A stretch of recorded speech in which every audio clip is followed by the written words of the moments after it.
Tanya, Igeret HaKodesh, chapitre 6, troisième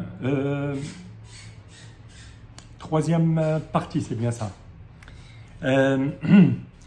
Nous sommes en train d'expliquer la notion de Emet, de vérité, qui correspond à Rachamim, la miséricorde. Et pour comprendre ça, il faut comprendre notre petit test par rapport à Kadosh Baruch Hu. On avait commencé à expliquer une partie de la grandeur de Dieu par rapport à Memale Kol Almin, c'est-à-dire tel que Dieu s'habille dans le monde. Et ça, il peut y avoir une compréhension véritable qu'on appelle Idiat HaChiyuv. On comprend la chose elle-même, la présence de la vie qui anime toute matière. Ve'ata mechayet kulam. Et ensuite, on passe à Idiat HaShlila, la compréhension de ce qu'on ne comprend pas, ce qui est au-delà de notre compréhension, c'est-à-dire l'essence même de Dieu. Page Kuf Yud, dans le Tanya, Aval legabe meruto ve'atzmuto itbarer, mais par rapport à l'essence de Dieu, il est écrit Ani Hashem lo shaniti, je suis Dieu et je n'ai jamais changé. La suite du pasuk, c'est vous, les bénis Israël, vous ne serez jamais exterminés. Donc, le peuple juif, la pérennité du peuple juif est un témoignage de l'essence et du caractère éternel de Dieu lui-même. Ben bifrinat shunuye ishtalshulut meruma ma'alot ad lemata, mata. Que ce soit au niveau de l'espace, dans le sens large du terme, par rapport au monde les plus hauts jusqu'au monde les plus bas, elles ne font subir aucune modification dans l'essence de Dieu, parce qu'elles n'ont aucune commune mesure avec Dieu, ces univers.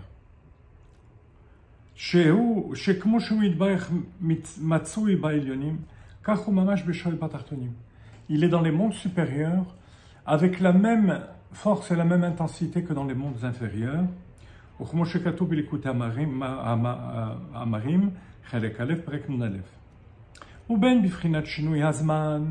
Et il en va de même pour les variations du temps, passé, présent, futur. Ça ne provoque aucune variation au niveau de l'essence d'Akadosh Baruch Hu.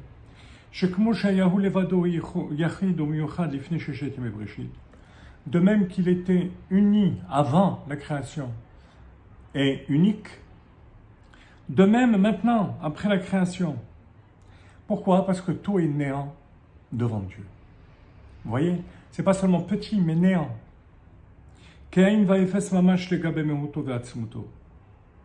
On pourrait donner l'exemple d'une lettre de la parole de l'homme ou de sa pensée par rapport à l'âme elle-même. Ça n'a aucune existence, cette lettre, tellement elle est petite par rapport à l'essence de Dieu. Et voyez même, cet exemple n'est qu'un exemple. Mais dans l'absolu, une lettre, c'est quand même une certaine fraction du nombre de lettres qu'on peut prononcer, du potentiel de lettres. Tandis que par rapport à l'essence de Dieu, on ne peut même pas dire que le monde ou l'homme représente une fraction de l'essence de Dieu.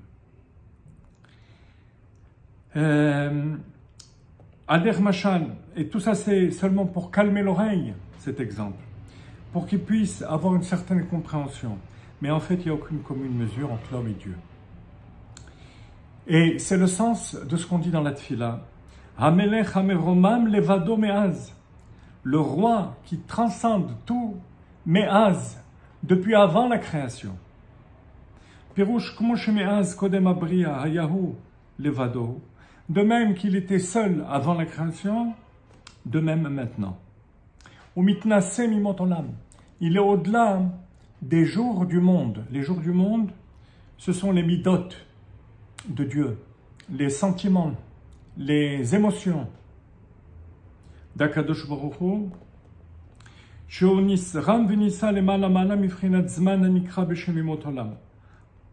Parce que toute la vie des mondes commence à partir, la notion de temps, à partir de passé, présent, futur. C'est-à-dire l'attribut de malchut, de royauté de Dieu. Mais au-delà de la royauté, l'essence même de Dieu c'est une autre dimension. Une autre dimension. La royauté n'est qu'un vêtement de Dieu. Hashem malach geut lavesh. Dieu se vêtit comme d'un vêtement pour régner dans le monde. Ve'ilazant et la compréhension à ces deux niveaux. Au niveau de Memale Kol Almin, tel que Dieu anime le monde. Et ensuite, plus haut que cela, au niveau de l'essence de Dieu, a pour conséquence une forte émotion chez l'homme de Rahmanout, de miséricorde sur sa propre personne.